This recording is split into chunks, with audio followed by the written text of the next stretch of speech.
നമസ്കാരം. മലയാളി വാർത്തയിലേക്ക് സ്വാഗതം. പാലക്കാട് പുതുശ്ശേരിയിൽ നിന്നും നടുക്കുന്ന ഒരു വാർത്തയാണ് പുറത്തുവരുന്നത്. പാലക്കാട് പുതുശ്ശേരിയിൽ കരോൾ സംഘത്തിന് നേരെ ആക്രമണം. RSS പ്രവർത്തകൻ അശ്വിൻ രാജാണ് അറസ്റ്റിലായിരിക്കുന്നത്. പ്രതിയെ പോലീസ് ഇന്നലെ രാത്രിയോടെയാണ് അറസ്റ്റ് ചെയ്തത്. ഇന്നലെ രാത്രിയാണ് സംഭവ വികാസങ്ങൾ അരങ്ങേറിയത്. പുതുശ്ശേരിയിൽ വെച്ച് പ്രതി കുട്ടികളടങ്ങുന്ന കരോൾ സംഘത്തെ ആക്രമിക്കുകയായിരുന്നു. കരോളിന് ഉപയോഗിച്ചിരുന്ന ബാൻഡിൽ CPM എന്ന് എഴുതിയിരുന്നത് ചോദ്യം ചെയ്തായിരുന്നു ആക്രമണം. തുടർന്ന് പോലീസ് ഇയാളെ അറസ്റ്റ് ചെയ്തു. അതേസമയം പ്രതി അശ്വിൻ രാജിനെതിരെ വധശ്രമത്തിന് പോലീസ് കേസെടുത്തു. പ്രതിയെ കോടതിയിൽ ഹാജരാക്കും. കുട്ടികൾ അടങ്ങുന്ന കരോൾ സംഘത്തിന് നേരെയാണ് ഇയാൾ ആക്രമണം അഴിച്ചുവിട്ടത്. BJP RSS പ്രവർത്തകനാണ് അറസ്റ്റിലായത്. പുതുശ്ശേരി കാളാണ്ടിത്തറ സ്വദേശി അശ്വിൻ രാജ്. പാലക്കാട് കസബ പോലീസാണ് ഇയാളെ അറസ്റ്റ് ചെയ്തിരിക്കുന്നത്. ഇന്നലെ രാത്രി പുതുശ്ശേരി സുരഭി നഗർ എന്ന സ്ഥലത്ത് എത്തിയപ്പോഴായിരുന്നു പ്രതിയും മറ്റ് രണ്ടുപേരും ചേർന്ന് കരോൾ സംഘത്തെ ആക്രമിച്ചത്.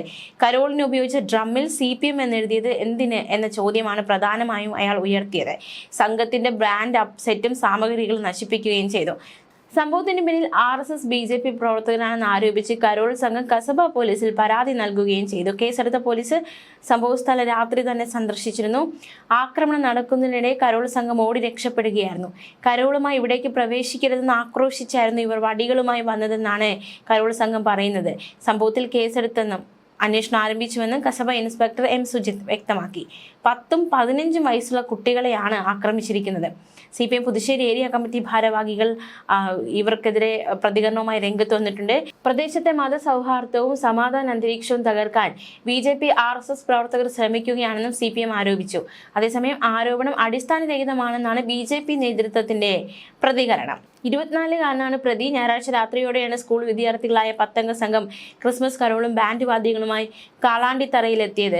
ഈ സമയം സംഘം കൂടി നിന്നിരുന്ന RSS BJP പ്രവർത്തകർ ഇവരെ തടഞ്ഞ് ഈ പ്രദേശത്ത് കരോൾ സംഘം വരരുതെന്ന് ആവശ്യപ്പെട്ട് കുട്ടികളെ ഭീഷണിപ്പെടുത്തി.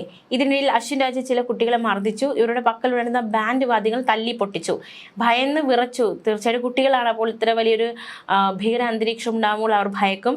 അത്തരത്തിൽ കുട്ടികൾ ഭയന്നു. ഇവരുടെ നാട്ടുകാരെ വിവരം അറിയിച്ച് അവരോടൊപ്പം പോലീസ് സ്റ്റേഷനിലെത്തി പരാതിപ്പെടുകയായിരുന്നു. തുടർന്ന് നടത്തിയ അന്വേഷണത്തിലാണ് പ്രതിയെ പിടികൂടിയത്. അശ്വിൻ രാജിനെ 308-ാം വകുപ്പ് ചുമത്തി റിമാൻഡ് ചെയ്തു.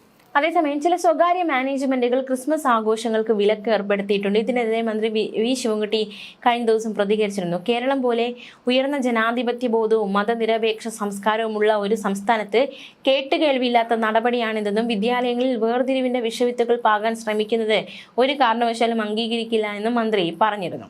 ഇനി നമുക്ക് മറ്റൊരു സംഭവത്തിലേക്ക് കൂടി പോകാം. കഴിഞ്ഞ ദിവസം വളരെയധികം വേദന ഉണ്ടാക്കിയ ഒരു സംഭവമാണ് ആൾക്കൂട്ട മർദ്ദനം. അതിലൊരു വ്യക്തി മരിക്കുന്ന സാഹചര്യം ഉണ്ടായത്. ആൾക്കൂട്ട മർദ്ദനത്തിനിരയായി വാളയാറിലെ അട്ടപ്പള്ളത്ത് ഛത്തീസ്ഗഡ് സ്വദേശി കൊല്ലപ്പെട്ട സംഭവത്തിൽ പ്രതിഷേധവുമായി കുടുംബം കഴിഞ്ഞ ദിവസം രംഗത്ത് വന്നിരുന്നു.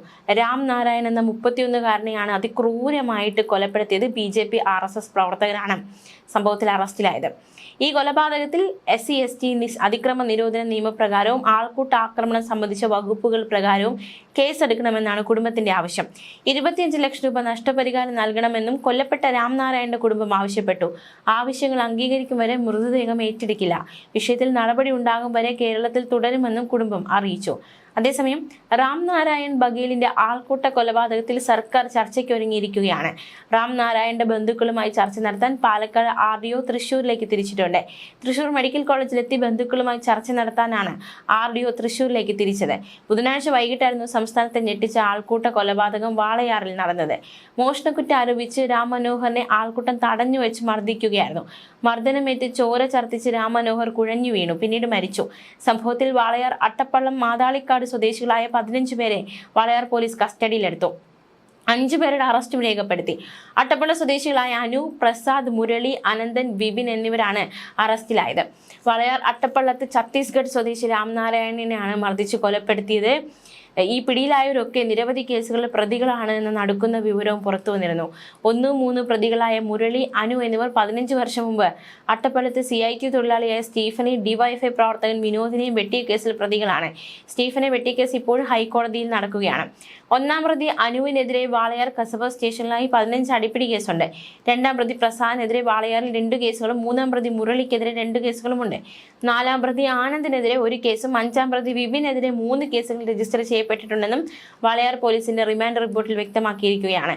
ആൾക്കൂട്ട കൊലപാതകമെന്ന നിലയിലാണ് കേസ് പരിഗണിക്കുന്നതെന്നും പ്രതികളുടെ രാഷ്ട്രീയം വേർതിരിച്ചു പരിശോധിച്ചിട്ടില്ല എന്നും പോലീസ് അധികൃതർ വ്യക്തമാക്കി. പിടികൂടിയവരിൽ 4 പേർ BJP അനുഭാവികളാണ്. എന്തായാലും ഈ കേസ് ക്രൈംബ്രാഞ്ചിന് വിട്ടിരിക്കുകയാണ്. ജില്ലാ ക്രൈംബ്രാഞ്ച് ഡിവൈഎസ്പിയുടെ നേതൃത്വത്തിലെ സംഘമായിരിക്കും കേസ് അന്വേഷിക്കുക. കൂടുതൽ പ്രതികൾക്കായി അന്വേഷണം നടക്കുകയാണ്. സംഭവ സമയത്ത് ചിത്രീകരിച്ച വീഡിയോ വിശദമായി പരിശോധിക്കുകയാണെന്ന് പോലീസ് അറിയിച്ചു. അതേസമയം പാലക്കാട് കഞ്ചിക്കോട് അതിഥി തൊഴിലാളിയായ രാംനാരായണൻ ഭയാൽ ആൾക്കൂട്ട വിചാരണയ്ക്കിരയായി കൊല്ലപ്പെട്ട സംഭവത്തിന് പിന്നിൽ സംഘപരിവാറിന്റെ വിദ്വേഷ രാഷ്ട്രീയമാണെന്ന് മന്ത്രി MP രാജേഷ്. ഉത്തരേന്ത്യൻ സംസ്ഥാനങ്ങളിൽ കണ്ടുവരുന്ന ആൾക്കൂട്ട കൊലകൾക്ക് സമാനമായ രീതിയിൽ കേരളത്തിലും ഇതര സംസ്ഥാന തൊഴിലാളികളെ ബംഗ്ലാദേശികൾ എന്ന് വിളിച്ച് ശത്രുക്കളായി ചിത്രീകരിക്കാനുള്ള ശ്രമങ്ങൾ നടക്കുന്നുണ്ട്. ഇത്തരത്തിൽ മുദ്രകുത്തുന്നത് വഴിയുണ്ടാകുന്ന വർഗീയ വംശീയ വിഷത്തിന്റെ ഇരയാണ് കൊല്ലപ്പെട്ട രാംനാരായൺ ഭയാൽ. ഈ കേസിൽ നിലവിൽ 5 പേരെ പോലീസ് അറസ്റ്റ് ചെയ്തതാണ്.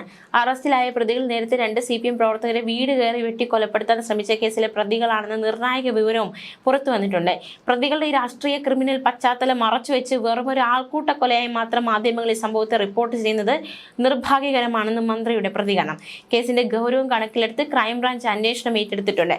പ്രതികൾക്ക് പരമാവധി ശിക്ഷ ഉറപ്പാക്കാൻ പഴുതടച്ച നടപടികൾ ഉണ്ടാകുമെന്നും സർക്കാർ കൊല്ലപ്പെട്ട യുവാവിന്റെ കുടുംബത്തോടൊപ്പമാണെന്നും അദ്ദേഹം വ്യക്തമാക്കി. രാഷ്ട്രീയ വിദ്വേഷത്തിന്റെ പേരിൽ അതിക്രമങ്ങൾ നടത്തുന്നവർക്കെതിരെ ഒരു തരത്തിലുള്ള വിട്ടുവീഴ്ചയും ഉണ്ടാകില്ലെന്നും മന്ത്രി കൂട്ടിച്ചേർത്തു. ഛത്തീസ്ഗഡിൽ നിന്നെത്തിയ രാംനാരായൺ ഭയ്യാറിനെ ആൾക്കൂട്ട ആക്രമണത്തിലൂടെ കൊലപ്പെടുത്തിയ സംഭവത്തിൽ FIR-ൽ മോബ് ലിഞ്ചിങ്, അട്രോസിറ്റീസ് വകുപ്പുകൾ ചേർക്കും. കഴിഞ്ഞ ദിവസം രൂപീകരിക്കപ്പെട്ട ആക്ഷൻ കമ്മിറ്റിയുടെ ഇടപെടലിന്റെ ഫലമായാണ് ഇത്തരത്തിലുള്ളൊരു തീരുമാനത്തിലേക്ക് കളക്ടർ എത്തിയത്. കളക്ടറുമായി നടന്ന ചർച്ചയിലാണ് ധാരണ. SC/ST പീഡന നിയമപ്രകാരവും അന്വേഷണം നടക്കുമെന്ന് ഉറപ്പ് കിട്ടിയിട്ടുണ്ട്. SC/ST നിയമപ്രകാരം കേസ് എടുക്കണമെന്ന ആവശ്യം രാംനാരായണന്റെ കുടുംബവും മുന്നോട്ട് വെച്ചതാണ്. അതേസമയം നാരായണന്റെ കുടുംബം ആവശ്യപ്പെട്ട അടിയന്തര ധനസഹായം പ്രഖ്യാപിക്കാൻ സർക്കാർ തയ്യാറാകാത്തതിനെ തുടർന്ന് കുടുംബം മോർച്ചറിക്ക് മുൻപിൽ പ്രതിഷേധിച്ചിരുന്നു. കൊല്ലപ്പെട്ട രാംനാരായണന്റെ മാതാവ്, ഭാര്യ, 2 കുട്ടികൾ, കസിൻ സഹോദരന്മാർ എന്നിവരാണ് മെഡിക്കൽ കോളേജ് മോർച്ചറിക്ക് മുന്നിൽ പ്രതിഷേധ സമരം നടത്തിയത്. നഷ്ടപരിഹാരമായി 10 ലക്ഷം മാത്രമേ നൽകാൻ കഴിയൂവെന്ന് പാലക്കാട് RDO കുടുംബാംഗങ്ങളെ അറിയിച്ചു. IPS ഉദ്യോഗസ്ഥന്റെ നേതൃത്വത്തിലുള്ള സംഘമായിരിക്കും അന്വേഷണം നടത്തുക. നഷ്ടപരിഹാരം സംബന്ധിച്ചുള്ള സർക്കാരിന്റെ നിലപാടിനോട് കുടുംബത്തിന് വഴങ്ങേണ്ടി വന്നു എന്നതടക്കമുള്ള റിപ്പോർട്ടുകളൊക്കെ പുറത്തു വന്നിട്ടുണ്ട്. 25 ലക്ഷം രൂപ നഷ്ടപരിഹാരം കിട്ടണമെന്നായിരുന്നു കുടുംബത്തിന്റെ ആവശ്യം. നഷ്ടപരിഹാരം കിട്ടാതെ മൃതദേഹം ഏറ്റെടുക്കില്ലെന്നും കുടുംബം പറഞ്ഞിരുന്നു. സർക്കാരിന്റെ ഭാഗത്തു നിന്ന് യാതൊരു പരിഗണനയും കിട്ടുന്നില്ല എന്ന പരാതിയും കുടുംബത്തിനുണ്ട്. പോലീസ് FIR തയ്യാറാക്കിയതിൽ പിഴവുണ്ടെന്ന ആരോപണം നേരത്തെ തന്നെ ഉയർന്നുവെങ്കിലും സർക്കാരിന്റെ ഭാഗത്തു നിന്ന് ഇടപെടലുകളൊന്നും ഉണ്ടായിരുന്നില്ല. ഇതേ തുടർന്നാണ് ആക്ഷൻ കമ്മിറ്റിയുടെ ഇടപെടലുണ്ടായത്. രാംനാരായൺ ഭയ്യാർ ആക്രമണമേറ്റ സ്ഥലത്ത് വെച്ച് തന്നെ മരണപ്പെട്ടിരുന്നുവെന്നാണ് പോസ്റ്റ്മോർട്ടം റിപ്പോർട്ടിലെ വിവരം. എന്നാൽ ആശുപത്രിയിൽ വെച്ച് മരിച്ചുവെന്നാണ് FIR-ലുള്ളത്. ഇത്രയധികം മർദ്ദനമേറ്റ ശരീരം ആദ്യമായിട്ടാണ് കാണുന്നതെന്ന് ഡോക്ടർ ഹിതേഷ് ശങ്കറിന്റെ പ്രതികരണവും അക്ഷരാർത്ഥത്തിൽ നമ്മുടെ മനസ്സുകളെയൊക്കെ വളരെയധികം വേദന ഏൽപ്പിക്കുന്നു. അതായത് പൈശാചികമായ ആക്രമണമാണ് രാംനാരായണന് നേരെ നടന്നതെന്നാണ് പോസ്റ്റ്മോർട്ടം ചെയ്ത ഡോക്ടർ ഹിതേഷ് ശങ്കർ പറയുന്നത്. വാരിയെല്ലുകളെല്ലാം തകർന്നു, നട്ടെല്ലൊടിഞ്ഞു, വടികൊണ്ടുള്ള അടികളാണ് ഏറെ. ശരീരത്തിന്റെ ഒരു ഭാഗത്തും അടിയേൽക്കാതെയില്ല. മരണശേഷവും മർദ്ദിച്ചിട്ടുണ്ട് എന്നാണ് ഡോക്ടർ വെളിപ്പെടുത്തിയിരിക്കുന്നത്. കഞ്ചിക്കോട് ഒരു ഫാക്ടറിയിൽ ജോലിക്കെത്തിയതായിരുന്നു രാംനാരായണൻ. ഇദ്ദേഹത്തെ അട്ടപ്പള്ളത്ത് വെച്ച് തൊഴിലുറപ്പ് തൊഴിലാളികൾ തടഞ്ഞു നിർത്തുകയും ബംഗ്ലാദേശുകാരനാണെന്ന് ചോദിച്ച് ആക്രമിക്കുകയുമായിരുന്നു.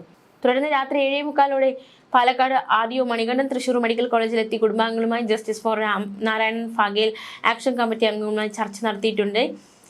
എന്തായാലും പാലക്കാട് MLA-യുടെ പ്രതികരണം എന്താണ്, ഈ വിഷയത്തിൽ എന്തടക്കമുള്ള കാര്യങ്ങളൊക്കെ നമുക്ക് അറിയേണ്ടതായിട്ടുണ്ട്. ന്യൂസ് ഡെസ്ക് മലയാളി വാർത്ത.